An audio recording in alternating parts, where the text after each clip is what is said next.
Welcome to learning about Paul Krugman. Before the video starts, I would like to say I do not agree nor disagree with the famous economist, only informing viewers about what I have learned during my AP Microeconomics. So, who is Paul Krugman? Well, born February 28, 1953 to a Jewish family in Albany, New York, Paul Krugman has always been fascinated by economics and their theories. So much, in fact, that he graduated from Yale with summa cum laude, also known as the highest honor a person may graduate with. Once achieving his bachelor's in economics, he later completed his PhD at Massachusetts Institute of Technology, also known as MIT. There he was inspired by his teachers and was able to complete said PhD in only 3 years, making him a doctor at only 24 years old.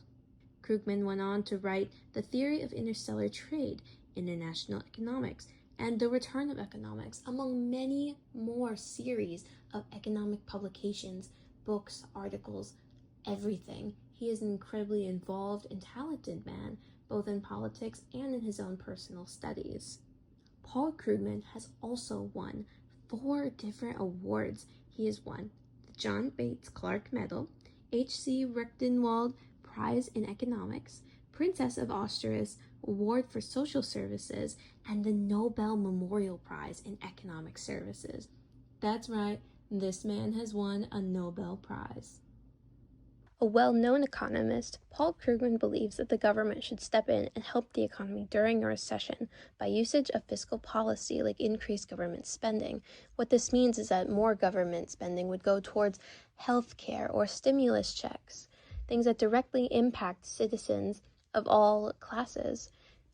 He strongly disagrees with austerity measures, which involve cutting government spending and cutting taxes for the wealthy. He puts a big focus on aggregate demand, which is the total demand for goods and services in the economy. He believes it is a key driver of economic growth. He's a proud supporter of New Keynesian economics, a modern version of ideas first introduced by John Maynard Keynes. In fact, he has several publications on interstellar trade theory and a very well-known book, also called Interstellar Trade Theory. This is one of his most famous contributions, and it helps to explain the role of macroeconomics, especially between two different countries. For example, the USA and Germany are very similar in production and output. However, by a theory called comparative advantage, the two can maximize their trade outputs and benefit both American and German producers. But how does an economist like Paul Krugman, born in 1953 and still alive today, compare to an older economist such as Adam Smith, who was born in 1723, before the United States had even declared its own independence? Well, Adam Smith, also known as the father of modern economics, believed in laissez-faire economics, meaning the government should stay out of the economy and let it run on its own. He introduced the idea of the invisible hand, where individuals acting in their own self-interest can lead to positive outcomes for society. For example, a baker decides, hey, I love baking, And he decides, okay, I'm going to open a shop. I'm going to sell pastries, cakes, all these amazing things. And by doing what he cares for, by pursuing his own self-interest, he then benefits society by providing those pastries and providing a place for people to go and people to eat. That is an example of the invisible hand.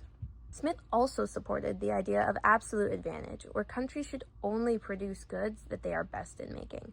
On the other hand, Paul Krugman sees things differently, believing that markets can fail on their own and the invisible hand does not help. He believes the government needs to step in order to help a market work properly.